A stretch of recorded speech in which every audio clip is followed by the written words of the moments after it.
Voilà, bonsoir à tous et à toutes.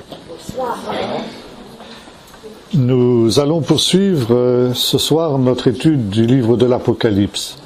En principe, nous avions envisagé l'an dernier de faire ça sur un an, et puis on s'est rendu compte que c'était un sujet tellement riche qu'il était indispensable de déborder un peu sur cette nouvelle année d'études qui commence.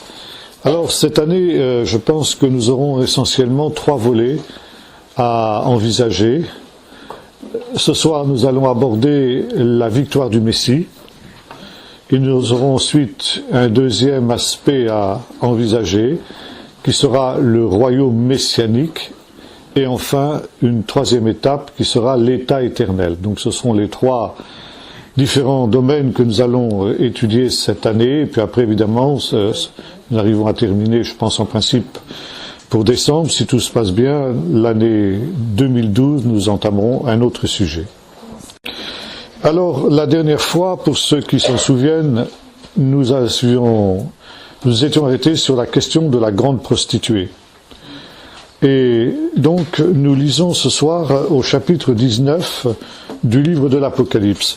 Alors, comme disait notre ami Marie-David tout à l'heure, je reviens de Turquie, si bien que j'ai pris le minimum de choses dans la valise et je n'ai pas pris de Bible en français. Alors, comme je suis quand même un peu fatigué et qu'il n'y a pas de télévision en plus ce soir, ça tombe bien, j'ai demandé à quelqu'un s'il peut lire directement en français, ça m'évitera de faire l'effort de traduire directement. Quel chapitre? Alors, chapitre 19 à partir du verset 11. Et jusqu'où? Jusqu'à la fin. T'aurais pu me le dire là, comme ça, t'as les deux. Puis je vis le ciel ouvert et voici, un cheval blanc. Celui qui le monte s'appelle fidèle et véritable. Il juge et combat avec justice. Ses yeux sont une flamme de feu. Sur sa tête se trouvent plusieurs diadèmes. Il porte un nom écrit que nul ne connaît sinon lui, et il est vêtu d'un manteau trempé de sang. Son nom est la parole de Dieu. Les armées qui sont dans le ciel le suivaient sur des chevaux blancs, revêtus de fin lin, blanc et pur. De sa bouche sort une épée tranchante pour frapper les nations. Il les fera paître avec un sceptre de fer, et il foulera la cuve du vin de l'ardente colère du Dieu Tout-Puissant. Il a sur son manteau et sur sa cuisse un nom écrit, Roi des rois et Seigneur des seigneurs. Je vis un ange debout dans le soleil. Il cria d'une voix forte à tous les oiseaux qui volaient au milieu du ciel. Venez, rassemblez-vous pour le grand festin de Dieu, afin de manger la chair des rois, la chair des chefs militaires, la chair des puissants, la chair des chevaux et de ceux qui les montent, libres et esclaves, petits et grands. Je vis la bête, les rois de la terre et leurs armées rassemblés pour faire la guerre à celui qui monte le cheval et à son armée. Et la bête fut prise, et avec elle le faux prophète qui avait opéré devant elle les signes par lesquels il avait séduit ceux qui avaient reçu la marque de sa bête et qui se prosternaient devant son image. Tous 2 furent jetés vivants dans l'étang de feu où brûle le soufre, et les autres furent tués par l'épée qui sortait de la bouche de celui qui montait le cheval, et tous les oiseaux se rassasièrent de leur chair. On peut continuer encore le chapitre 20 jusqu'au verset 6. D'accord. Puis je vis descendre du ciel un ange qui tenait la clé de l'abîme et une grande chaîne à la main. Il saisit le dragon, le serpent ancien, qui est le diable et Satan, et il le lia pour 1000 ans. Il le jeta dans l'abîme qu'il ferma et scella au-dessus de lui, afin qu'il ne séduise plus les nations, jusqu'à ce que les 1000 ans soient accomplis. Après cela, il faut qu'il soit délié pour un peu de temps. Je vis des trônes. À ceux qui s'y assirent fut donné le pouvoir de juger. Et je vis les âmes de ceux qui étaient morts sur la hache à cause du témoignage de Jésus et de la parole de Dieu, et de ceux qui ne s'étaient pas prosternés devant la bête ni devant son image, et qui n'avaient pas reçu la marque sur le front ni sur la main. Ils revinrent à la vie et ils régnèrent avec Christ pendant 1000 ans. Les autres morts ne revinrent pas à la vie jusqu'à ce que les 1000 ans soient accomplis. C'est la première résurrection. Heureux et saints ceux qui ont part à la première résurrection. La seconde mort n'a pas de pouvoir sur eux, mais ils seront sacrificateurs de Dieu et du Christ, et ils régneront avec lui pendant les 1000 ans. Voilà, c'est jusqu'ici, merci. Avec cette lecture que nous venons de faire ce soir, nous arrivons au dénouement du drame de l'Apocalypse.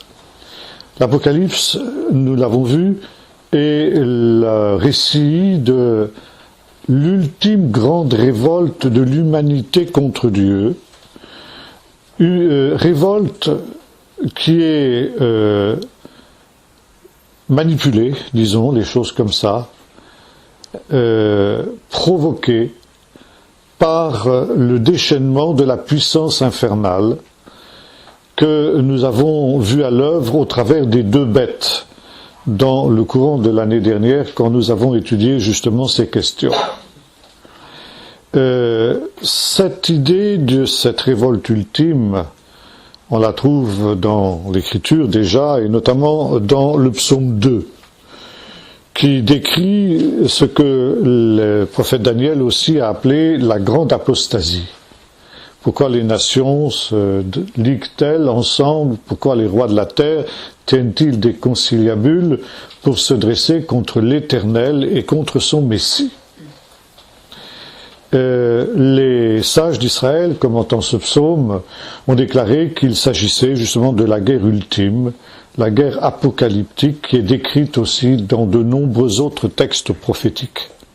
Textes prophétiques qui sont d'ailleurs sous-jacents, nous allons le voir, à la lecture que nous avons faite ce soir. Et le texte de l'Apocalypse est un condensé en quelque sorte de ces différents textes prophétiques où il est question de cette guerre ultime, cet assaut ultime, n'est-ce pas, des puissances sataniques qui, dans un premier temps, comme nous l'avons vu dans les mois précédents, ont séduit pratiquement l'ensemble de l'humanité, et qui, maintenant que cette humanité est séduite, va maintenant être amenée à obéir aux ordres de ce personnage, enfin cet empire, ce quatrième empire qui est symbolisé par cette bête terrible qui va se dresser, si possible, contre Dieu, comme l'avait déjà annoncé le prophète Daniel, qui avait vu la corne de cet animal se dresser jusqu'au sanctuaire céleste, c'est-à-dire atteindre le trône céleste. On peut s'étonner de ce que des humains, finalement, qui habitent cette petite planète bleue perdue quelque part au fond de cet immense univers, ont la possibilité de mettre en péril, si l'on peut dire, le règne divin, le règne de Dieu. En fait, c'est parce que dans la tradition juive, comme dans l'Apocalypse, il y a correspondance entre la Jérusalem céleste et la Jérusalem terrestre. Comme nous avons l'occasion de le dire, il y a deux Jérusalem, une Jérusalem céleste et une Jérusalem terrestre, la Jérusalem terrestre étant le reflet de la Jérusalem céleste. Vous trouvez ça, par exemple, dans le psaume 122, on en a déjà parlé, vous trouvez ça dans l'Épître aux Galates et dans l'Épître aux Hébreux. Le temple de Jérusalem est aussi la réplique du sanctuaire céleste, et par conséquent, ce qui se passe dans la Jérusalem terrestre et dans le temple terrestre a une répercussion dans le temple céleste. C'est dans ce sens que le prophète Daniel peut annoncer que cette petite corne, qui grandit énormément, atteint finalement le sanctuaire céleste et met en cause le règne divin. Comme le dit le psaume 2 dont nous avons parlé tout à l'heure, ces conciliabules et ces complots des nations contre Israël et contre Dieu, contre son Messie, contre Jésus par conséquent, provoquent de la part du Seigneur du mépris. Celui qui siège dans les cieux rit, il se moque d'eux, et puis il les épouvante dans sa fureur. Et il les disperse. Il les brise avec une verge de fer, comme on le fait d'un vase de potier, nous est-il dit. Finalement, le texte de l'Apocalypse que nous avons vu est un commentaire dramatique, imagé, de ces quelques versets que nous lisons dans le psaume 2. Et le Messie apparaît ici sous la forme d'un guerrier qui chevauche des armées célestes. Ces armées sont dirigées justement par le Messie. non plus le Messie qui nous est dépeint dans les évangiles, entrant dans Jérusalem, monté sur un âne, conformément à la prophétie de Zacharie, sur le petit d'une ânesse, mais comme un roi victorieux et guerrier, qui intervient justement à la tête des armées célestes. Nous avons donc ici ce contraste que les prophètes ont fait entre le serviteur de l'Éternel, le Messie souffrant, le Messie qui vient dans l'humilité de celui qui chevauche l'âne de Zacharie, et donc l'âne des rameaux, et puis le contraste entre le Messie victorieux, qui, sous une autre image dans le livre du prophète Daniel, vient sur les nuées du ciel pour instaurer le règne de Dieu. Nous avons donc ici l'avènement messianique, ce que d'autres textes, tels que les textes des Thessaloniciens dont nous parlerons tout à l'heure, appellent la parousie. Parousie, parousia en grec, ça veut dire la présence. Le Seigneur absent devient présent. Il manifeste sa présence, tout œil le verra. Et c'est comme ça que commence notre livre de l'Apocalypse, et toutes les nations de la terre se lamenteront à son sujet parce qu'elles le verront venir sur les nuées du ciel avec beaucoup de puissance et de gloire. Et la venue du Messie, cette venue en gloire, annoncée et proclamée par les prophètes, a différents buts. Le premier, c'est de délivrer Israël menacé d'extermination par ses ennemis. Et le Seigneur vient justement pour libérer ainsi son peuple, comme Moïse autrefois avait libéré le peuple d'Israël menacé d'extermination par le Pharaon et l'avait fait sortir d'Égypte. Nous avons déjà vu dans le livre de l'Apocalypse le thème du second exode, thème que l'on retrouve aussi chez les prophètes, et qui trouve ici sa conclusion, d'une manière dramatique, de la même manière que le peuple d'Israël était sorti d'Égypte au moment de la dernière et la plus terrible des 10 plaies. De la même manière, le peuple de Dieu, le peuple d'Israël, va être délivré de ses ennemis par une plaie dramatique qui va toucher ces mêmes ennemis. Et cette plaie dramatique, ce sera précisément l'intervention des armées célestes qui vont intervenir contre les armées de la bête et du faux prophète, qui sont en quelque sorte le rassemblement de toutes les nations de la terre. Peut-être pas que toutes les nations de la terre aient des contingents, mais en tout cas, aujourd'hui on peut très bien comprendre ce que ce texte nous dit, une expédition militaire qui serait par exemple placée sous l'égide de l'ONU. Un petit peu comme ça a été l'affaire du Kosovo en 1994, ma mémoire est bonne, quelque chose comme ça. Et deuxième raison pour laquelle le Seigneur intervient, c'est aussi pour délivrer l'Église. Et ça, nous allons en parler aussi dans un instant. Délivrer l'Église. Troisième raison, opérer ce que les sages d'Israël ont appelé le tikkun olam en hébreu. Ça veut dire la réparation de la brisure du monde.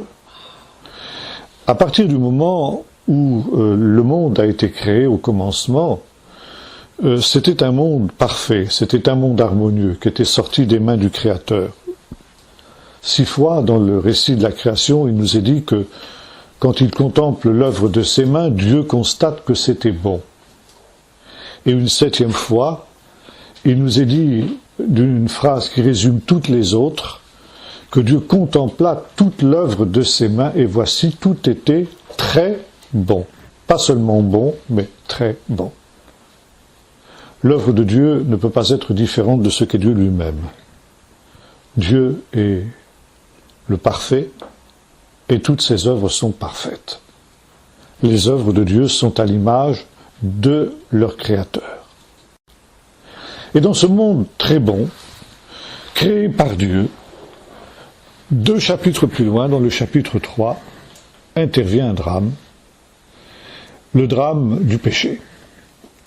du péché que le serpent, ce même serpent que nous retrouvons ici dans notre livre de l'Apocalypse, a fait pénétrer dans ce monde harmonieux que Dieu avait créé. Et les sages d'Israël disent, à partir de ce moment-là, ce monde va être un monde brisé. Le serpent et le péché introduisent dans le monde une brisure, la brisure du monde, une brèche. Et cette brèche, eh bien, elle va mettre fin à cette harmonie qui est celle de ce monde très bon que Dieu avait créé. La brisure, c'est un monde divisé en deux camps, le camp des justes et le camp des pécheurs.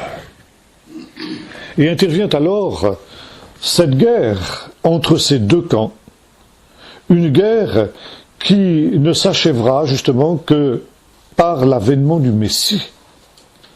Le Messie, qui est déjà prophétisé dans ce texte du chapitre 3 du livre de la Genèse, lorsque Dieu dit au serpent, « Je mettrai une inimitié entre toi et la femme, entre ta descendance et sa descendance », il, le Messie, c'est un masculin en hébreu, il t'écrasera la tête et tu lui blesseras le talon. C'est la raison pour laquelle les sages d'Israël ont donné au Messie le nom de Ben Peretz. Ben Peretz, Peretz était aussi un des ancêtres du Messie. Vous trouvez ça par exemple dans la généalogie de Matthieu. Peretz était le fils que Tamar avait enfanté à Juda, dans des conditions parfaitement discutables, puisqu'elle s'était déguisée en prostituée pour séduire son beau-père, Juda. Et elle avait donné naissance à des jumeaux, dont l'un avait reçu le nom de Peretz. En hébreu, ça veut dire la brèche. Parce qu'il avait ouvert le sein maternel, il avait fait une brèche dans le sein maternel, c'est la raison pour laquelle on lui avait donné le nom de Peretz, la brèche. Et le Messie est donc le fils de Peretz, parce qu'il est non seulement le descendant de ce personnage, mais aussi parce qu'il est appelé à réparer la brisure du monde, la brèche du monde. Cette idée d'une réparation de la brisure du monde, qu'on en appelle en hébreu tikkun olam, ça veut dire tout simplement la réparation du monde. Dans le Nouveau Testament, il y est fait allusion deux fois. La première dans le chapitre 22 de l'évangile de Luc, où Jésus, parlant à ses disciples le soir de Pâques, leur déclare ceci, « Lors du renouvellement de toutes choses, vous serez assis sur 12 trônes pour juger les 12 tribus d'Israël. » L'expression « renouvellement de toutes choses » correspond à l'hébreu « tikkun olam », la réparation de la brisure du monde.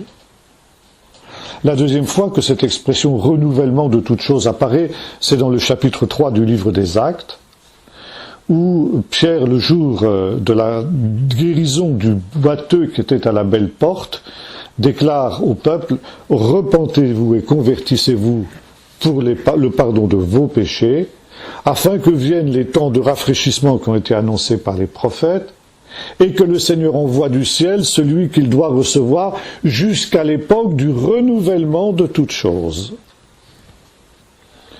Et ce renouvellement de toutes choses, nous allons le voir justement au chapitre suivant, lors de l'établissement du royaume messianique.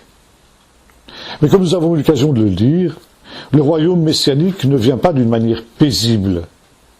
Il vient au travers des douleurs de l'enfantement. Et dernier point, justement, pourquoi cette arrivée triomphale du Messie sur ce cheval blanc à la tête des armées célestes? Eh bien, aussi pour exercer un jugement sur les méchants. Nous avons vu que depuis la brisure du monde dans le jardin d'Éden, le monde est divisé en deux camps, le camp des justes et le camp des pécheurs, des méchants.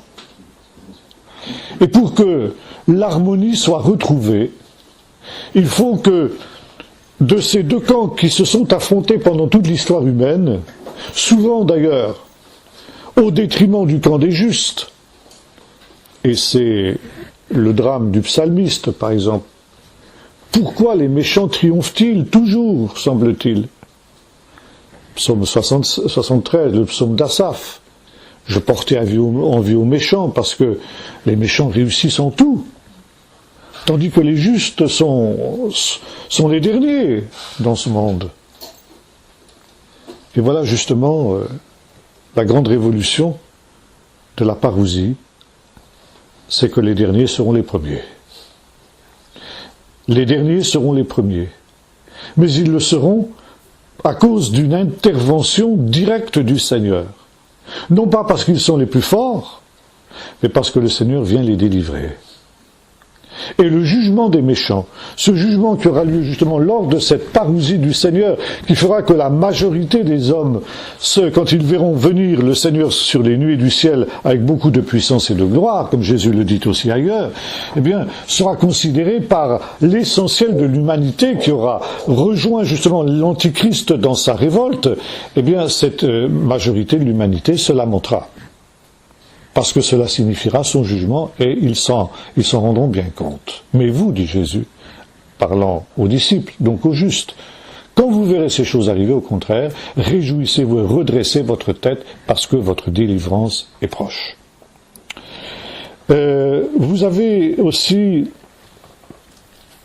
cette idée que le cavalier qui chevauche ce cheval blanc porte un nom, la parole de Dieu.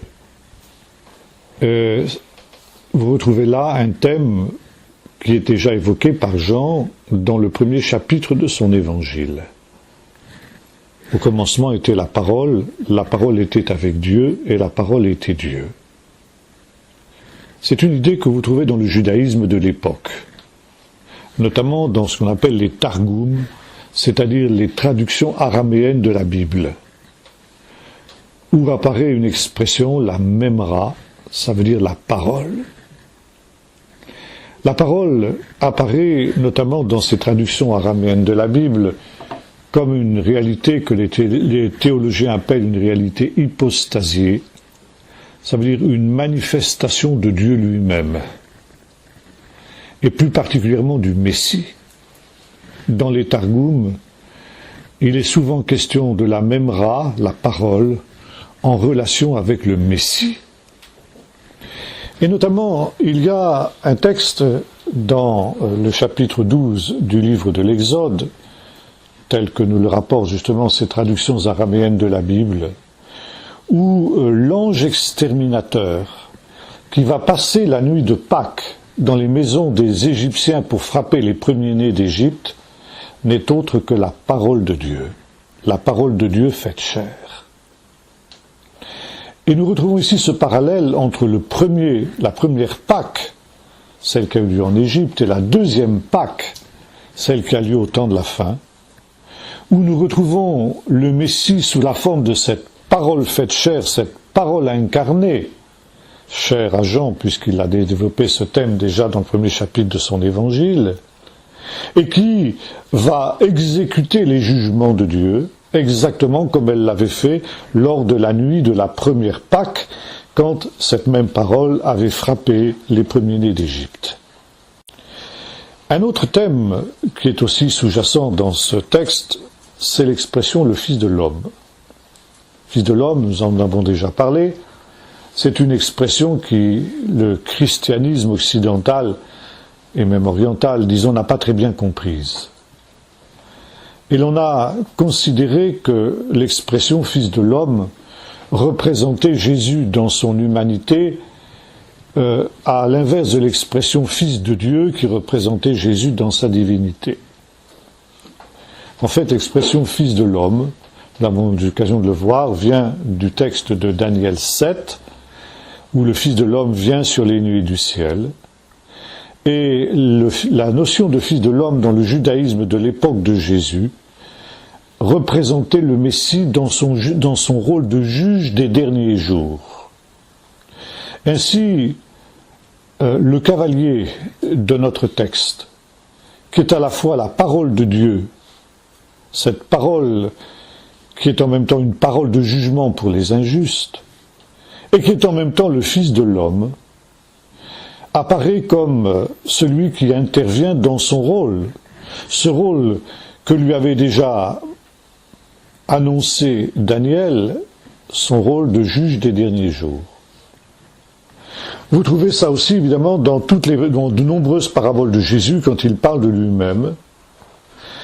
L'expression Fils de l'homme dans les évangiles est toujours associée soit avec la croix, parce que la croix est aussi un jugement de Dieu sur le monde, et puis aussi sur le retour en gloire de Jésus.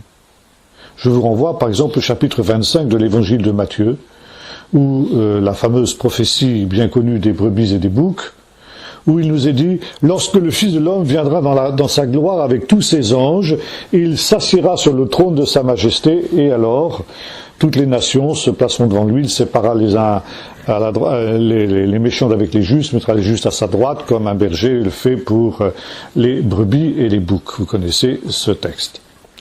Donc ici, le Messie dans son rôle de juge eschatologique.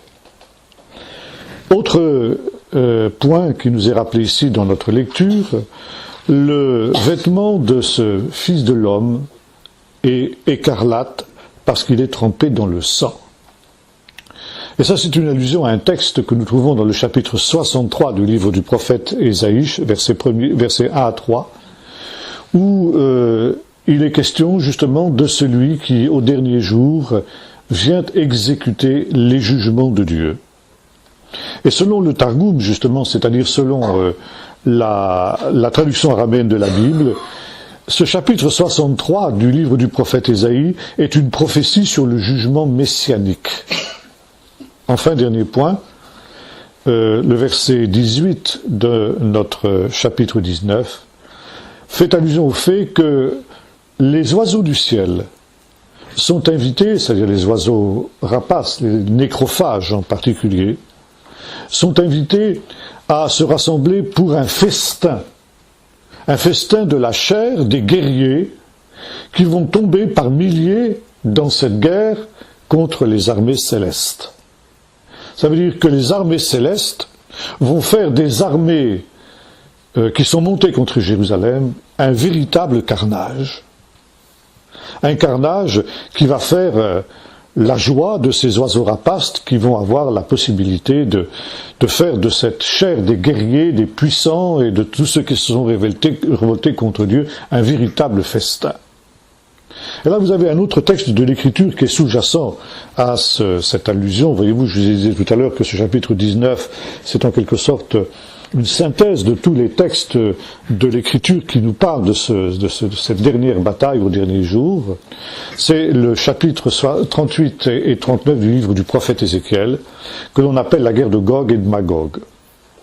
La guerre de Gog et de Magog, dans la tradition juive, c'est l'équivalent de ce que nous appelons l'Apocalypse. Comme j'ai eu l'occasion de vous le dire au commencement de ces études, le mot apocalypse est pris dans un sens bien différent de celui qu'il a dans l'écriture par le grand public. Apocalypse est synonyme de catastrophe sans précédent. Lors du tsunami au Japon, tremblement de terre, de tout ce qui en est suivi, l'histoire de la centrale atomique, les journalistes disaient « c'est l'apocalypse ici ». En hébreu, on ne parle pas de la même manière, on dit « c'est Gog et Magog ». Ça veut dire exactement la même chose. C'est une catastrophe sans précédent. Et le chapitre 39 du livre du prophète Ézéchiel, décrivant avec force détail cette guerre eschatologique, nous dit que des armées innombrables viendront s'abattre sur le pays d'Israël et seront dispersées, tomberont sur les montagnes d'Israël par milliers, tellement nombreuses qu'il faudra 7 ans pour purifier le pays et enterrer tous les cadavres de tous les guerriers qui seront tombés sur ces montagnes, et que, en attendant que l'on ait donné une sépulture à tous ces guerriers qui seront morts dans cette bataille, les oiseaux du ciel, les nécrophages, eh bien, vont se rassasier de la chair de tous ces guerriers qui vont tomber. Donc ici, c'est une allusion aussi à cette guerre de Gog telle qu'elle nous est décrite dans les chapitres 38 et 39 du livre du prophète Ézéchiel. Maintenant, il y a un autre point aussi qui est tout à fait intéressant, c'est que immédiatement après cette défaite d'ailleurs extrêmement rapide, des armées de ce que la Bible appelle le méchant, l'impie, trouvez ça aussi chez Paul, trouvez dans le chapitre 11 du livre du prophète Ésaïe, où il nous est dit que le Messie sur lequel reposera l'Esprit de Dieu, par le souffle de sa bouche, il fera périr le méchant. C'est-à-dire le chef de cette coalition que notre texte ici appelle la bête et son acolyte, le faux prophète. Ça veut dire que, en l'espace de quelques instants, la décision sera emportée. Les armées terrestres ne feront pas le poids devant les armées célestes. Elles seront dispersées en un instant, comme la paille l'est lorsque le vent du désert se met à souffler. Donc, en l'espace de quelques instants, tout sera achevé.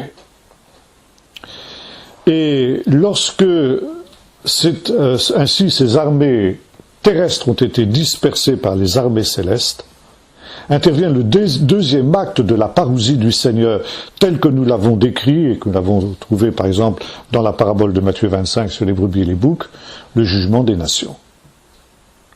Et là nous voyons justement deux choses. Avant ce jugement des nations, il y a résurrection des justes.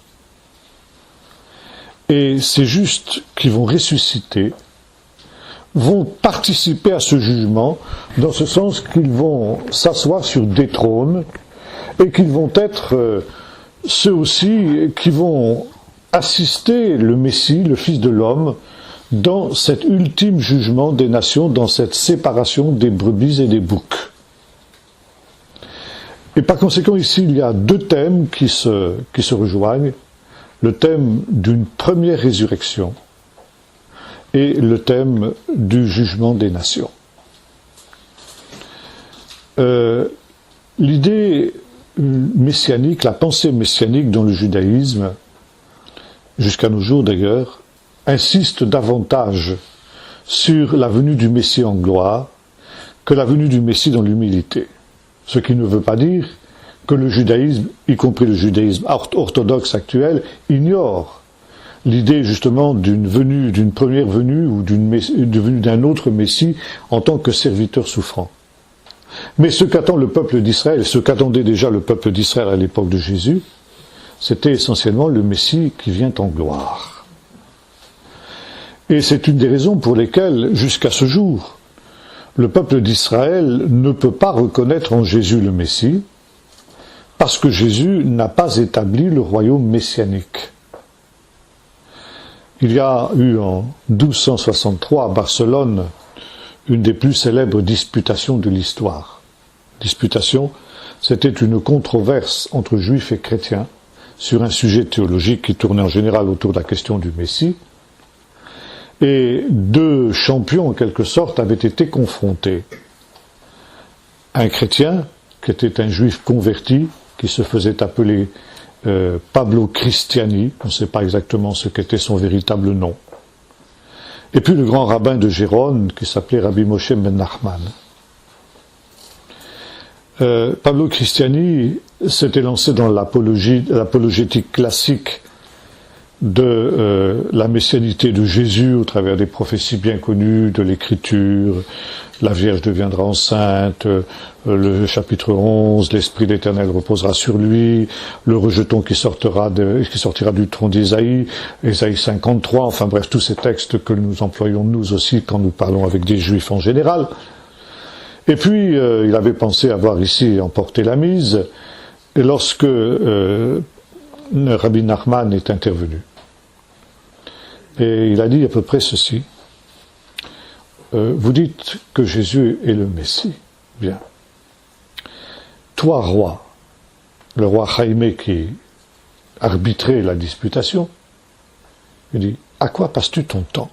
Ton métier de roi, en quoi consiste-t-il? Il consiste essentiellement en deux choses. Un, tu fais la guerre, et deux, tu rends la justice. Or, qu'est-ce que nous disent les textes bibliques en sujet du règne messianique? Quand le Messie viendra, il fera cesser la guerre, il établira une paix universelle. Et deuxièmement, il fera régner la justice sur la terre.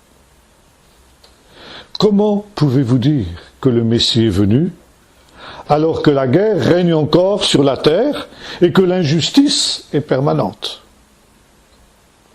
Et la partie chrétienne a eu la bouche fermée. Il a fallu déclarer Rabbi Nachman vainqueur de la disputation. Et effectivement, c'est un problème. Et c'est pourquoi, en tant que chrétiens, nous ne pouvons dire qu'une seule chose, c'est dans la foi que nous affirmons que Jésus est le Messie. Mais Jésus n'a pas véritablement donné encore les signes de sa messianité véritable. Il ne le fera qu'au dernier jour, lors de la parousie. Et lors de la parousie, alors oui, là, dispersant les armées humaines dont la puissance mauvaise sera définitivement brisée, il instaura la paix universelle. Et en rassemblant les nations pour ce jugement des nations, il établira la justice sur la terre. Et dans la tradition juive, il y a la question suivante, comment reconnaîtra-t-on au dernier jour que l'on a affaire au véritable Messie? Et il y a deux critères, deux signes que le Messie devra donner pour montrer qu'il est le véritable Messie. Le premier, c'est qu'il devra reconstruire le temple. Et le deuxième, c'est qu'il devra ressusciter les morts. Et voyez-vous, ça, le deuxième signe, il est essentiel. Et que voyons-nous ici dans notre livre de l'Apocalypse, dans cette lecture que nous avons faite ce soir? Qu'après avoir dispersé les armées terrestres et avoir par conséquent instauré cette paix, ce shalom que les prophètes avaient annoncé, eh bien, Jésus victorieux ressuscite les morts. Pas tous les morts. Il nous est dit, seulement les justes vont revenir à la vie. Et notre texte de l'Apocalypse précise d'une manière très claire que les autres morts ne revinrent pas à la vie. Et là, je voudrais parler quelques instants maintenant de l'idée de la résurrection dans le judaïsme d'une part et bien sûr aussi dans le Nouveau Testament. Les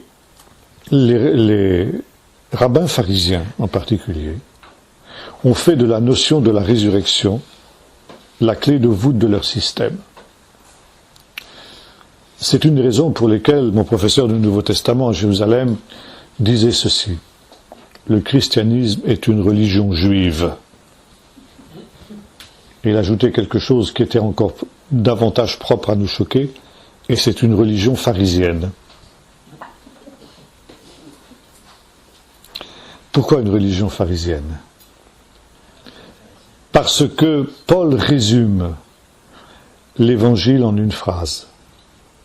Dans la première épître aux Corinthiens, chapitre 15.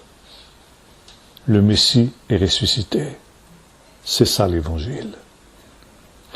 Et devant ces juges, à la fin du livre des Actes, quand il présente sa défense, d'abord devant le Sanhédrin, puis ensuite devant les deux gouverneurs romains que sont Félix et Festus, et enfin devant le roi Agrippas II, il résume son message par cette phrase: c'est pour l'espérance qui est celle d'Israël que je suis mis en jugement aujourd'hui.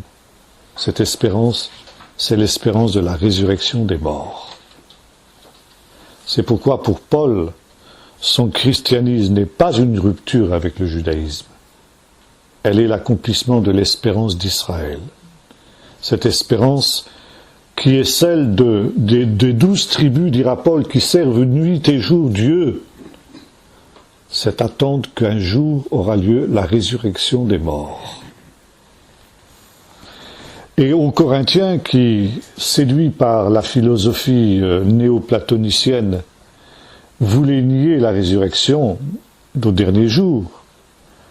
Paul dit que s'il nie la résurrection, il nie aussi la résurrection de Jésus, et que par conséquent leur foi est vaine et qu'ils sont encore dans leur péché. La clé de la théologie de Paul, c'est la notion de la résurrection. Et en cela, Paul est véritablement pharisien. Et c'est pourquoi la religion chrétienne est aussi une religion pharisienne. Dans ce sens-là, en tout cas. Voilà. Donc ici, résurrection, Paul dira à Félix, j'ai cette espérance qu'ils ont eux aussi, mes adversaires, c'est qu'il y aura une résurrection des justes et des injustes. Cette résurrection, elle est surtout exprimée d'une manière explicite dans le livre du prophète Daniel au chapitre 12. On la trouve aussi dans certains passages du livre d'Ésaïe, mais d'une manière moins élaborée que dans le livre du prophète Daniel. Et quand on lit ces textes, on a l'impression, effectivement, comme le dit l'apôtre, il y aura une résurrection des justes et des injustes. Seul Daniel met une nuance. Beaucoup de ceux qui dorment dans la poussière se relèveront, c'est-à-dire ressusciteront. Mais là aussi, les uns pour la vie et les autres pour le jugement. Donc on a l'impression, quand on lit les textes de l'Écriture, que cette résurrection, c'est quelque chose qui est contemporaine, qui est simultanée. Et dans la première épître aux Corinthiens, chapitre 15, dans ce long chapitre qu'il consacre justement à la question de la résurrection, Paul nous donne une précision que nous ne trouvons pas dans les Écritures, chez les prophètes, à savoir, comme il le dit, que chacun revit, comme de la même manière, dit Paul, que tous meurent en Adam, de la même manière, tous revivront dans le Messie. Donc ici, on est dans la vision des prophètes. Et voilà justement la nuance que Paul ajoute. Mais chacun en son rang. Et Paul évoque ensuite 3 étapes à cette résurrection. La première étape, c'est la résurrection du Messie. Et nous l'avons vu, ça c'est l'évangile. La bonne nouvelle, c'est que Jésus est ressuscité. Et Paul déclare ceci, puisque Jésus est ressuscité, prémisse de ceux qui sont morts, la notion de prémisse, c'est une notion très très riche dans la Bible, dans le peuple d'Israël. Les prémices, c'est quelque chose, le sort des prémices, en quelque sorte, est le sort de l'ensemble de la récolte. Donc si Jésus, le Messie, est ressuscité comme prémisse de ceux qui sont morts, ça veut dire que déjà, potentiellement, tous sont ressuscités ou ressusciteront en lui. Et dans un certain nombre de textes, Paul ira jusqu'à dire que déjà, par exemple aux Colossiens, il nous a ressuscités avec lui et il nous a fait asseoir déjà avec lui dans les lieux célestes. Évidemment, pour nous qui vivons encore sur la terre, c'est une réalité qui est à venir. Mais, disons, elle est si certaine, cette réalité, tellement certaine, que c'est comme si c'était déjà fait. C'est comme si déjà nous étions ressuscités et nous étions déjà en train de régner avec le Seigneur. Donc, le Messie. Et parce que il est ressuscité, prémisse de l'humanité tout entière, justes et injustes ressusciteront aussi. Mais bon, il est le premier à avoir eu part à cette glorieuse résurrection. Et ensuite, Paul ajoute ceci, puis ceux qui lui appartiennent, à lui le Messie, lors, alors on traduit en général de son avènement, mais c'est le même mot en grec, parousia, lors de sa venue, lors de sa présence, comme vous voudrez. Et ce faisant, eh bien, Paul nous parle dans certains autres textes d'une résurrection d'entre les morts. Non pas une résurrection des morts, mais une résurrection d'entre les morts. Et ça, c'était quelque chose qui vraisemblablement faisait partie du catéchisme de toute l'Église ancienne, puisque nous retrouvons ce même schéma ici chez Jean. Dans les premiers chapitres du livre de l'Apocalypse, Jésus nous est présenté comme le premier-né d'entre les morts. Dans une des lettres au livre de l'Apocalypse, il est écrit « celui qui tient la clé du séjour des morts ». Ça veut dire celui qui, de par sa victoire sur la mort, par la résurrection, à la clé du séjour des morts, ça veut dire domine sur le séjour des morts, contrôle le séjour des morts, a la maîtrise du séjour des morts. Donc, tient la clé de la résurrection pour tous ceux qui lui appartiennent. Donc, Jésus, le premier-né d'entre les morts, dans l'Apocalypse, qui correspond aux prémices de ceux qui sont morts, chez Paul, dans la première aux Corinthiens, chapitre 15. Puis, ceux qui lui appartiennent, toujours 1 Corinthiens 15, lors de sa venue, lors de sa parousie. Ce qui correspond ici au texte du chapitre 20, ceux qui ont part à la première résurrection. Heureux et saints ceux qui ont part à la première résurrection. Ce qui correspond chez Paul à la résurrection d'entre les morts. Avant la résurrection globale de tous les morts au temps de la fin, il y a une première résurrection, une résurrection de quelques privilégiés qui ressuscitent d'entre les morts et qui par conséquent bénéficient par ce fait qu'ils devancent en quelque sorte les autres humains. Ils sont qualifiés ici heureux et saints, ceux qui ont part à la première résurrection. Dans l'Épître aux Philippiens, Paul aussi nous parle de cette résurrection d'entre les morts. Quand il parle de sa propre expérience, de tout ce qui aurait pu être pour lui sujet de gloire, son ascendance juive, pharisienne, son zèle pour la Torah, que vous voudrez. Et il dit toutes ces choses qui étaient pour moi des gains, je les ai considérées comme une perte. Et bien que je n'ai pas encore atteint le but, dira-t-il, j'oublie ce qui est en arrière et je me porte à ce qui est en avant pour connaître le Messie et sa puissance de sa résurrection, la communion de ses souffrances, pour pouvoir atteindre, si je le puis, même lui, Paul, n'était pas tout à fait sûr de pouvoir y participer, à la résurrection d'entre les morts. Et nous retrouvons cette expression, résurrection d'entre les morts. Par conséquent, ici, cette espérance de la résurrection d'entre les morts est véritablement un privilège qui n'est pas donné à tous et qui, par conséquent, implique un certain nombre d'obligations. D'abord, nous voyons ici, dans notre texte, que cette dignité, ce privilège, est d'abord accordé aux martyrs, à ceux qui ont été décapités à la hache, ou par tout autre moyen, bien entendu, pour le nom du Seigneur. C'est, en quelque sorte, la manifestation déjà dans le judaïsme, on appelle ça en hébreu Kiddush Hashem, sanctification du nom de Dieu. C'est la réponse à la prière du Notre Père, que ton nom soit sanctifié.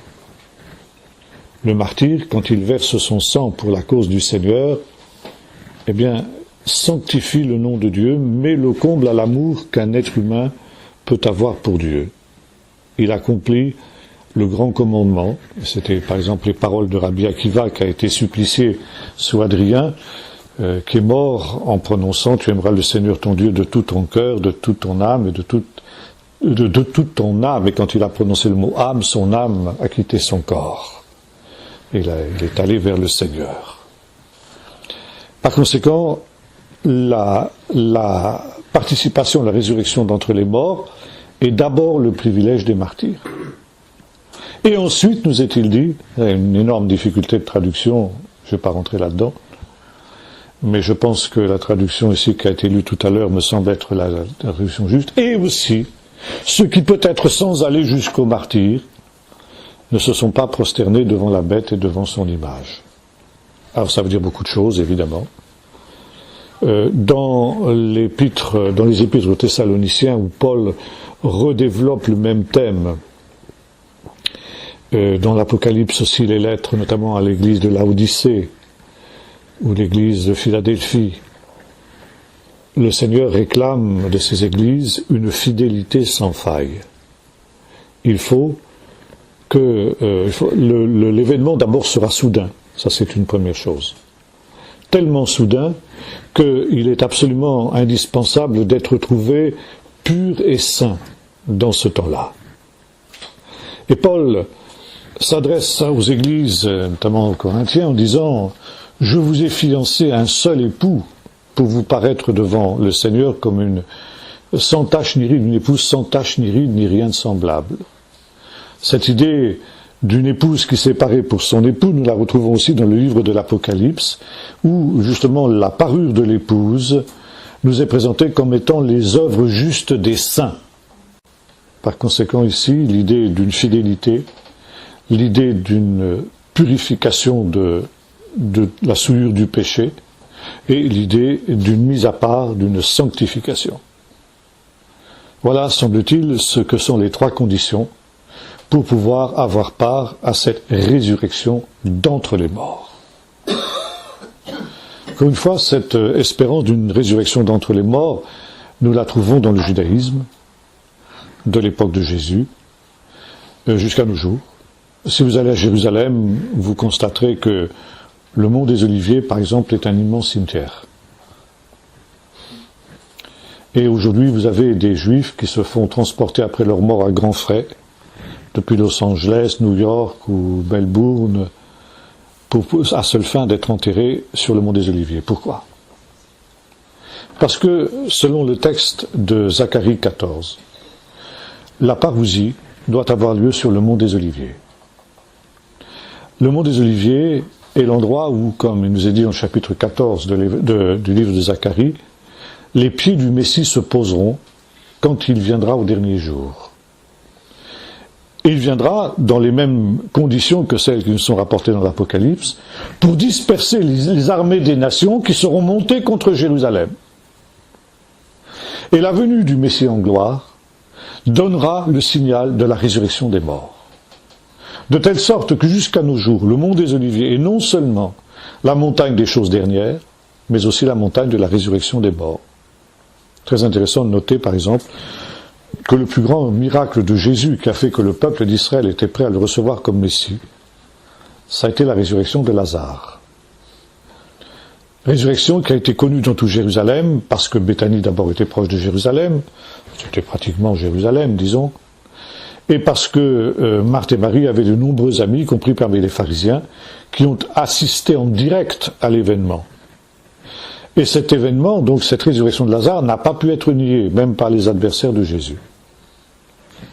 Et le résultat, c'est que les adversaires de Jésus ont conclu, si nous continuons comme ça, tout le peuple va croire qu'il est le Messie, puisqu'il ressuscite les morts. Et vous savez que Béthanie est située sur le mont des Oliviers, la montagne de la résurrection. Et avant de ressusciter Lazare, qu'est-ce que Jésus a dit, vous vous en souvenez? Je suis la résurrection et la vie. Donc voyez-vous, il y a tout ici un jeu de mots sur le sens du mont des Oliviers.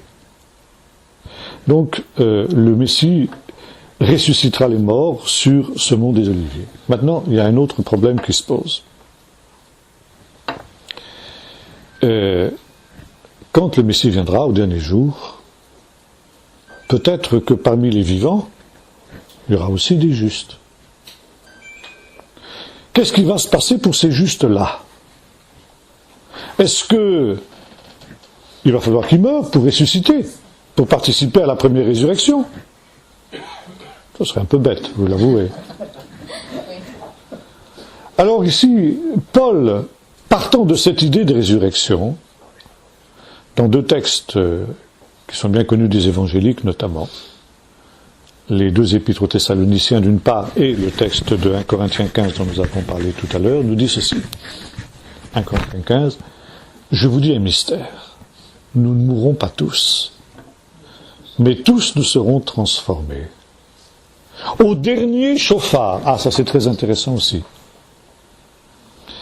Selon la tradition juive, en effet, et la tradition musulmane, qui a repris aussi l'idée d'une résurrection au dernier jour, le signal de la résurrection des morts et de la venue du Messie sera donné au son du chauffard, la corne de bélier. Et Paul nous parle du dernier chauffard qui sonnera. Et il nous dit ceci. Et les morts dans le Messie ressusciteront premièrement. Et nous retrouvons notre texte ici, heureux et saints, ceux qui ont part à la première résurrection. Ils ressusciteront premièrement. Même schéma. Parce que nous, dit Paul, les vivants, vous allez me dire, mais Paul est mort. Bon, ça ne veut pas dire que Paul ne pensait pas qu'il ne mourrait pas, mais pour l'heure, il était vivant. Donc, il n'avait pas de raison particulière de se considérer parmi les morts. Nous, les vivants restés pour l'avènement du Seigneur, pour la parousie du Seigneur, nous serons transformés. Et en un instant, dit-il, alors on traduit en l'espace d'un clin d'œil, le mot grec c'est le mot atomos, un atome de temps. Ça veut dire moins de temps qu'il n'en faut pour le dire. Ce corps mortel, dira l'apôtre Paul, revêtira l'immortalité. Nous serons transformés et nous irons à la rencontre du Seigneur dans les airs. Il reprend ce thème dans les 2 épîtres aux Thessaloniciens pour justement encourager aussi les chrétiens qui souffrent et qui sont persécutés justement pendant ce temps. Il y a cette idée dans le judaïsme que la venue de cette résurrection sera un événement absolument soudain. Et Paul nous parle justement d'un voleur qui doit venir dans la nuit. En fait, tout l'enseignement de Jésus tourne autour de cette notion de la venue du royaume. Le royaume de Dieu que Jésus prêchait, vous savez, il y a eu un théologien qui a eu un mot assez féroce. Il a dit Jésus prêchait le royaume et c'est l'Église qui est venue. C'est vrai que Jésus n'a pas beaucoup parlé de l'Église. Il y a seulement 2 allusions à l'Église dans les évangiles. Il y en a bien sûr beaucoup d'autres dans les épîtres. Mais dans les évangiles, 2 allusions seulement. Par contre, Jésus faisait allusion constamment au royaume. Alors on a beaucoup épilogué sur ce qu'était le royaume dans les cœurs, le royaume spirituel et tout ce que vous voudrez. Mais quand Jésus parlait du royaume, on aura l'occasion d'en parler la prochaine fois, c'était véritablement d'un royaume bien concret, pas seulement spirituel, mais également matériel aussi. Ce royaume qui serait manifesté justement au dernier jour. Et Jésus insistait sur le caractère soudain de la venue de ce royaume. D'une manière totalement inattendue, comme un voleur qui vient dans la nuit. Et c'est pourquoi l'enseignement de Jésus était un enseignement qui était essentiellement un appel à être prêt en tout temps. Alors, dans les milieux évangéliques en particulier, on a beaucoup épilogué sur cette question, d'ailleurs comme on le faisait à l'époque de Jésus. À l'époque de Jésus, la grande question qui se posait aux Juifs de son temps, que les Juifs de son temps posaient, c'est quand viendra le royaume? Et souvent, dans les évangiles, nous voyons qu'on lui a posé cette question, même les disciples.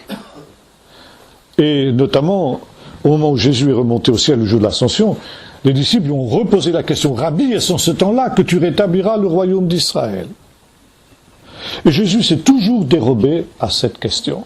Il n'a jamais voulu répondre d'une manière précise. D'abord, il a dit, d'une certaine manière, le royaume, il est déjà là en ma personne. Mais son accomplissement final est totalement imprévisible. Dans le chapitre 17 de l'évangile de Luc, Jésus nous dit que cette nuit-là, un sera pris, l'autre laissé. Et par conséquent, il sera absolument trop tard pour se préparer dans ce moment-là. Une autre parabole qui aussi a rapport avec la venue du royaume, c'est la parabole dite des 10 vierges. 10 vierges qui toutes attendent la venue de l'époux, je n'ai pas le temps d'entrer dans l'explication de cette parabole, et finalement, elles sont toutes surprises. Les sages comme les folles. Elles dormaient toutes. Mais ce qui fait la différence, c'est qu'il y en a 5 qui sont prêtes, et d'autres 5 qui ne le sont pas. Celles qui sont prêtes entrent dans le royaume de Dieu. Le banquet scatologique, que nous retrouvons aussi dans notre texte ici de l'Apocalypse, heureux et saints ceux qui sont appelés au festin des noces de l'agneau. Ça, c'est la dernière des béatitudes, des 7 béatitudes du livre de l'Apocalypse. Et puis les autres, eh bien, sont dehors. Rejetés du royaume, rejetés de cette première résurrection. Alors, je terminerai là-dessus. Quand, justement, quand ces choses auront-elles lieu? Et notamment, dans les milieux évangéliques, cette question a donné lieu à de nombreuses spéculations. On a construit tout un ensemble de schémas avec une histoire de 7 ans divisée par 3,5 en se basant sur un certain nombre de textes de l'Apocalypse. Et alors vous avez ceux qui pensent que le Messie viendra, enfin cet événement aura lieu avant les 7 ans, d'autres au milieu des 7 ans, d'autres à la fin des 7 ans. Bon. Et on s'anathémise presque sur des questions de ce type-là. Et quand je disais, mon professeur de Nouveau Testament, qui était un juif pieux, comme vous le savez, disait ceci: savoir quand aura lieu la parousie du Seigneur, c'est la question la plus difficile de l'étude du Nouveau Testament. Et Jésus l'a voulu ainsi, parce qu'il a voulu qu'on soit prêt en tout temps. Voilà, ce sera mon dernier mot pour ce soir, et la prochaine fois, nous verrons ce qui concerne l'avènement du royaume. Est-ce que vous avez des questions à poser là-dessus? Oui, s'il te plaît. En ce qui concerne, tu nous as parlé de Ben Peretz pour Jésus, c'est un de ses noms parce qu'il y avait un de ses ancêtres, et aussi parce qu'il venait réparer la brisure du monde. Mais il me semble que dans un de tes enseignements, tu nous dis aussi que Peretz, c'est parce qu'il a ouvert Marie. Non, c'est pas tout à fait ça. Non, c'est une allusion c'est quand Jésus nous dit parle de Jean-Baptiste dans le chapitre 11 de l'évangile de Matthieu. Il dit qu'êtes-vous allez voir au désert un roseau agité par le vent, etc. Il dit non, un prophète, et puis oui, même plus qu'un prophète. Car de tous ceux qui sont nés de femmes, il n'y en a pas de plus grand que celui de Jean, et pourtant le plus petit dans le royaume est plus grand que lui. C'est pourquoi depuis l'époque de Jean. Alors là, c'est un texte très difficile à traduire, et nous en avons 2 versions un petit peu différentes, une dans l'évangile de Matthieu, une dans l'évangile de Luc. Mais grosso modo, il semblerait que ce que Jésus a fait allusion à un texte de Michée 2, où il nous est dit ceci: il y aura un bruit terrifiant, et celui qui marche devant eux fera la brèche, et le roi passera le premier, et les brebis passeront à sa suite. Donc ici, Jésus voit dans ce texte de Michée 2 une prophétie sur Jean. Jean est celui qui fait la brèche dans le royaume de Dieu. Mais il n'y entre pas lui-même. Vous voyez? Par contre, dans cette brèche qui a été ouverte par Jean, le roi, c'est-à-dire le Messie, pénètre le premier. Et ensuite, par cette brèche qui a été ouverte, les brebis du Seigneur peuvent le suivre, mais à condition justement. Alors il y a c'est là que justement il y a un problème de traduction et de compréhension. Soit justement pour pouvoir entrer dans ce royaume-là, il faut se faire violence. Ça veut dire c'est quelque chose qui n'est pas évident. Ou alors ce royaume qui a fait une brèche et qui déjà en quelque sorte envahit le royaume de ce monde, subit de fortes oppositions, une grande violence. C'est-à-dire les forces des ténèbres font tout leur possible pour empêcher la progression de ce mouvement du royaume dans le monde. Vous voyez, c'est les deux interprétations possibles de ce texte. J'en aurais une autre encore. Oui, après. Oui. Est-ce que tu peux nous préciser, parce que dans Zacharie 12, ils reconnaîtront celui qui a été percé. Oui. Et apparemment, et s'ils le reconnaissent, ils feront partie des justes, ils seront sauvés. Mais pourtant, dans le chapitre 14, 2 chapitres plus loin, on voit qu'il y en a plein qui sont emmenés, par les ennemis. Alors, est-ce que le 14 arrive avant le 12, ou bien est-ce que réellement il y aura... C'est pas facile à comprendre. C'est pas facile à comprendre, et ça c'est typique des textes apocalyptiques. Tu peux nous éclairer ? Oui, justement. Ah bon. Justement. Par exemple, c'est la même chose quand on lit les 2 épîtres aux Thessaloniciens, qui ont le même auteur. Dans la première épître aux Thessaloniciens, Paul nous décrit les conditions dans lesquelles viendra le Messie. Quand les hommes diront paix, sûreté, une ruine soudaine fondra sur eux. Ça veut dire, si on s'en tient à la première épître aux Thessaloniciens, on a l'impression que la parousie se fera dans un temps de paix. Et si on lit la deuxième aux Thessaloniciens, c'est l'inverse. Dans un temps de trouble. Qu'est-ce qui est vrai? Les deux. Ça veut dire, c'est typique encore une fois, si vous voulez, de l'Apocalypse. Le genre apocalyptique est volontairement obscur pour que justement on ne puisse pas discerner les choses.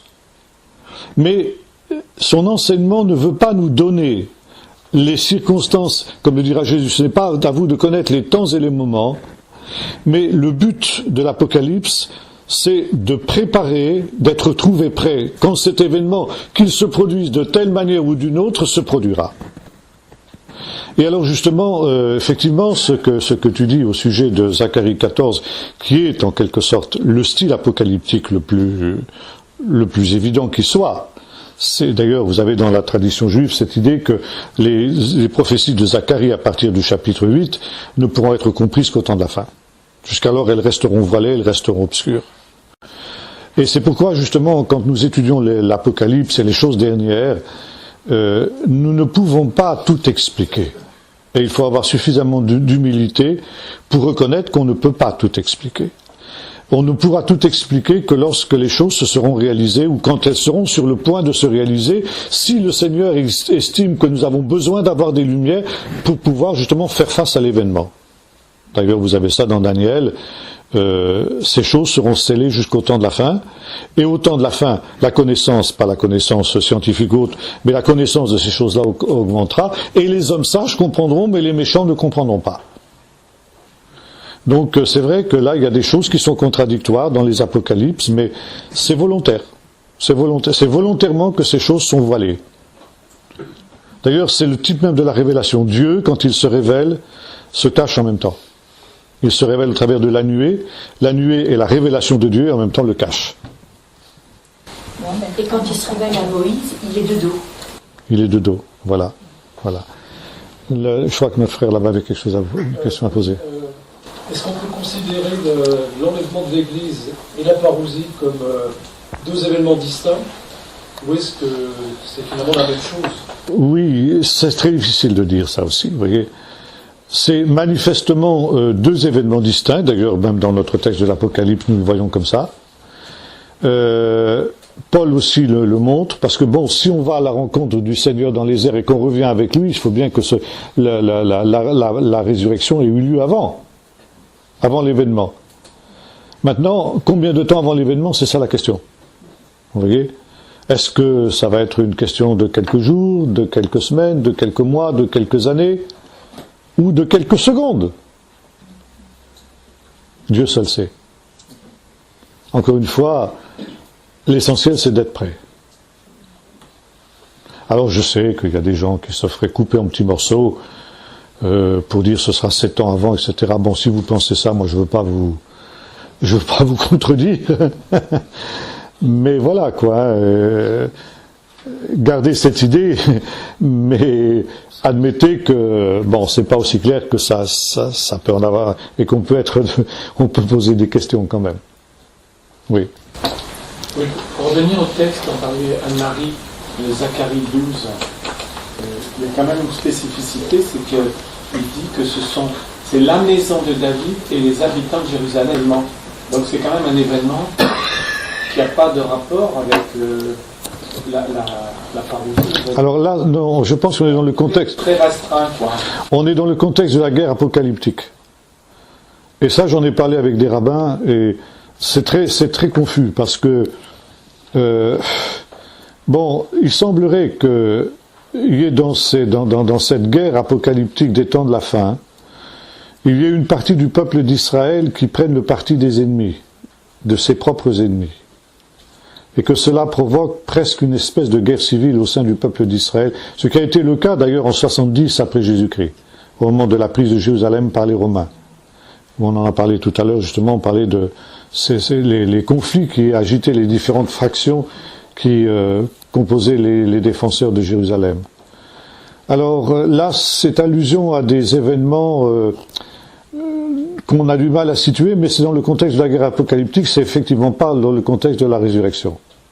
Parce que moi, j'ai lu un livre là d'un pasteur australien, je crois, et il faisait référence au fait que ce texte suit une guerre qui semble plutôt être la guerre contre les musulmans, contre les forces musulmanes, et non pas celle de Gog et Magog qui sera contre l'ensemble de la planète. Alors, effectivement, là, vous avez deux écoles qui s'affrontent dans ce domaine. Vous avez des gens qui séparent la guerre de Gog et la guerre qu'on appelle dans notre jargon la guerre d'Armageddon, c'est-à-dire celle qui nous est décrite dans le chapitre 19 et 20 du livre de l'Apocalypse, tel que nous l'avons lu ce soir. D'autres qui pensent que ces deux conflits sont le même, un seul et même conflit. C'est toujours pareil, c'est très très difficile d'être affirmatif dans un sens ou dans un autre. Et à mon avis, je pense que vouloir être dogmatique, alors on peut avoir une idée sur ce plan-là, ça me paraît parfaitement légitime. Et on peut penser dans un sens ou un autre, parce que finalement il y a des arguments pour et contre. Moi j'ai lu les deux, j'ai étudié les deux parties, et ils ont des arguments pertinents d'un côté comme de l'autre. Donc c'est difficile de prendre parti finalement quand on a vraiment mis dos à dos les deux écoles de pensée. Mais même si on est en droit, comme je disais tout à l'heure, d'avoir une préférence pour une théorie plutôt qu'une autre, à mon avis, je crois qu'il est très dangereux d'être trop dogmatique sur ce plan-là, parce que si jamais on se trompe et que les choses se passent pas tout à fait comme on l'a pensé, eh bien on risque de se trouver comme les vierges folles. Vous voyez ce que je veux dire? Mais l'auteur ne faisait pas obligatoirement une opposition entre les deux dont vous parlez. Hein. Mais il y en a qui le font. Il faisait référence, par exemple, donc à ce chapitre 12, où il y a des passages qui montrent que c'est les pays voisins, etc. Il faisait référence aussi au psaume 83, où on voit bien qu'il y a une guerre qui va avoir lieu, qui n'a pas encore eu lieu, qui est décrite aussi avec les pays voisins. Oui. Donc il s'appuyait plus là-dessus. Hein. Oui, bon. Je ne sais pas si, comment dirais-je, faire des assimilations comme ça, c'est toujours très très très juste. D'abord parce que, encore une fois, là c'est notre logique occidentale, ça. Les auteurs bibliques n'ont pas cette logique. Parfois ils reviennent en arrière, vous voyez. C'est le cas par exemple dans le 2e chapitre de la Genèse. Et on en parlait tout à l'heure avec quelques-uns. Après avoir décrit dans le 1er chapitre le récit de la création, et notamment la création de l'homme et de la femme, au chapitre 2, on reprend ce thème. On revient en arrière. Ce qui a fait que les occidentaux logiques, comme ils sont, notamment les Allemands, ont dit il y a deux récits différents de la Genèse qui étaient indépendants l'un de l'autre. Non, c'est pas vrai. C'est un genre littéraire typique de la littérature cananéenne. Par exemple, les écrits d'Ougarit, on trouve exactement le même procédé. C'est une manière de revenir en arrière, si vous voulez, qui est complètement étranger à notre mentalité. Alors c'est très déroutant pour nous, mais je crois qu'il faut accepter ça. Maintenant, effectivement, le psaume 83 décrit aussi cette guerre. Maintenant, c'est vrai que si vous voulez, comme les disent les sages, ça peut avoir aussi plusieurs étapes. Hein, ça peut être aussi une période avec des temps de conflit, des temps où justement on se trouve dans une période de calme. D'où justement ce qui permettrait d'harmoniser les deux épîtres aux Thessaloniciens dont je parlais tout à l'heure. Mais si vous voulez, globalement, c'est quand même une période de trouble, quoi. C'est ça que ça veut dire. Même s'il y a des temps d'accalmie où on peut dire paix et sûreté. Hein, comme par exemple quand Chamberlain est revenu de Munich, brandissant la fameuse signature de Hitler, il a dit c'est la paix pour notre temps, c'est la paix pour 1000 ans. Vous voyez, des illusions comme ça, quoi. Hein, ça peut être. Hein, alors qu'effectivement, qu'il y ait des guerres. Peut-être que les guerres actuellement, les troupes que connaît Israël, entrent aussi mystérieusement dans cette guerre apocalyptique. Vous voyez, c'est difficile de voir très clair, surtout quand on est dans l'événement. S'il te plaît, au vu de ce qui se passe actuellement dans le monde, est-ce que tu peux nous donner Comment tu vois les choses? Je vais vous donner un témoignage d'un frère qui habite la région de Bordeaux.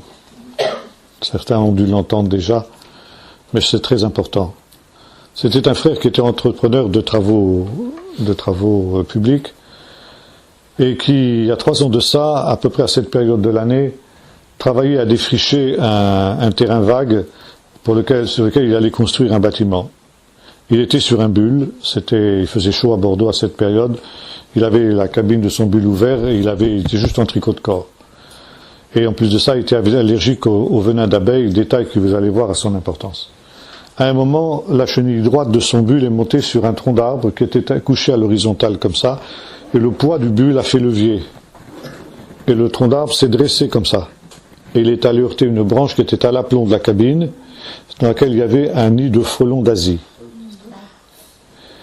Et le nid de frelons est tombé directement dans la cabine de notre ami. Il a été piqué par 56 frelons. Donc une dose mortelle de poison n'importe comment, surtout ce type de frelon. Et en plus de ça, comme il était lui allergique au venin d'abeille, vous voyez ce que ça représentait. Il a eu le temps de se traîner hors de son bulle, d'appeler ses fils au secours, et quand le SAMU est arrivé, il a été déclaré cliniquement mort. Il a été transporté à l'hôpital, sa femme a été prévenue qu'elle vient de le récupérer, qu'il était mort. Et quand il est arrivé à l'hôpital, après 4 heures, à peu près 4 heures de mort clinique, d'état de mort clinique, il est revenu à lui. Et les médecins n'en revenaient pas, ils ont dit ils ont appelé les enfants en disant venez dire au revoir à votre père parce qu'avec la dose de poison qu'il a dans le sang, il en a que pour quelques instants ou mieux quelques heures, il est toujours là. Bon, c'est vraiment le miracle.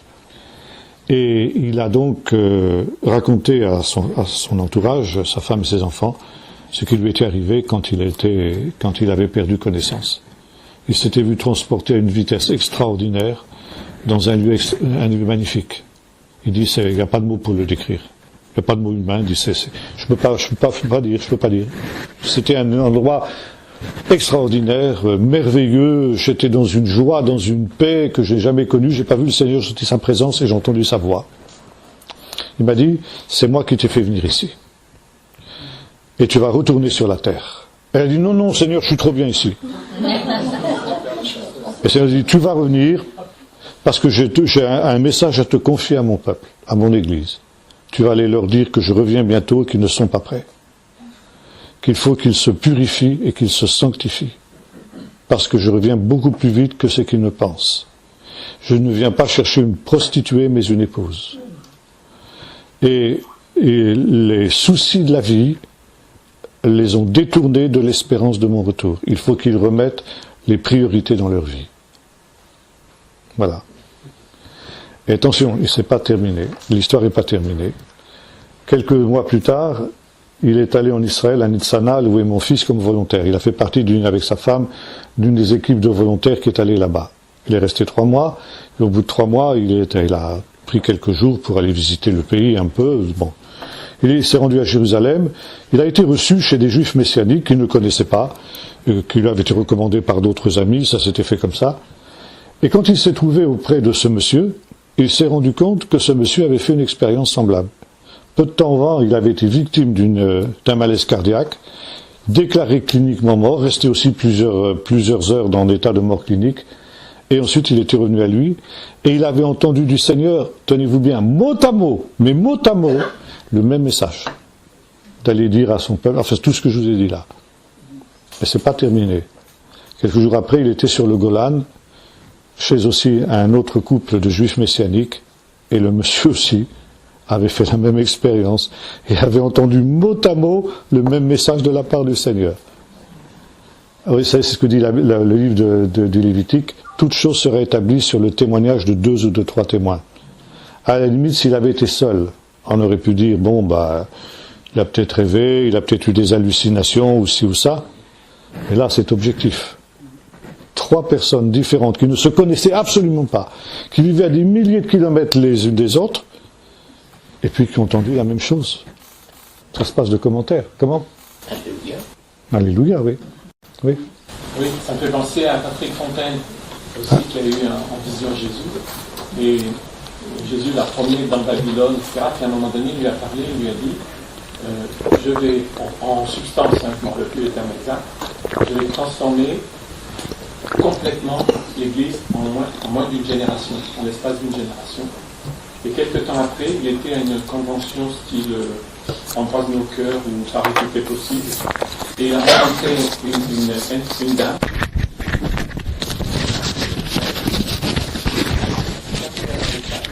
Partie, elle est allée chercher son carnet où elle notait ce qu'elle recevait dans la prière. Elle est revenue, elle avait reçu exactement les mêmes paroles. Eh oui, eh oui, eh oui, eh oui, eh oui, eh oui. C'est sûr que là, on est... Eh oui, eh oui, eh oui. J'ai connu une personne, moi, avec qui ça arrive. Ah oui. Oui, non, on entend de plus en plus de témoignages de ce type un peu partout, c'est sûr, c'est sûr.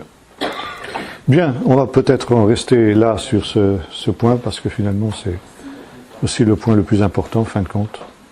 On va simplement terminer par la prière, si vous voulez bien. Merci Seigneur de nous rappeler que tu es celui qui revient bientôt, et nous rappeler ce qu'est le centre de notre espérance. Non seulement Seigneur du fait que tu sois ressuscité toi, mais que parce que tu es ressuscité, nous ressusciterons aussi, où nous serons transformés à ton image. Seigneur, tu nous dis que celui qui a cette espérance en lui-même se purifie comme lui-même est pur.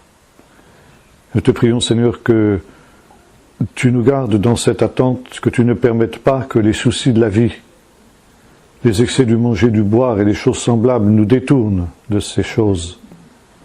Mais Seigneur, que nous soyons de ceux qui, comme le dit cette parole que nous avons lue ce soir, se revêtent de ce lin fin, pur et éclatant que sont les œuvres pures des saints. Merci Seigneur de nous purifier, de nous sanctifier, de nous garder purs et irrépréhensibles pour ton retour. Au nom de Jésus. Amen. C'est par rapport à l'histoire du temps. Du temps. Du temps. En 1977, j'ai reçu une parole du Seigneur qui était très importante et qui disait « Ce que tu vois comme déjà accompli dans le temps de Dieu. » Et tous les prophètes, tous les apocalyptiques et tout ce qu'on nous décrit, c'est vu dans le temps de Dieu comme déjà accompli. Laisse à Dieu le temps de l'accomplir dans le temps des hommes. Ouais. Laissons à Dieu le temps d'accomplir ce qui est déjà accompli dans le temps de Dieu. Être accompli dans notre temps, nous ne savons pas quand. Maintenant, si nous savons que le temps est proche. Oui. Parce que certains me disent, oui, mais il revient, c'est sûr, mais dans 20 000 ans. Je dis non, non.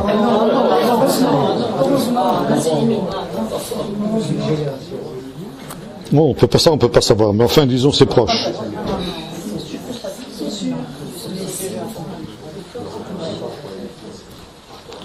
Bien, que le Seigneur vous bénisse et à bientôt.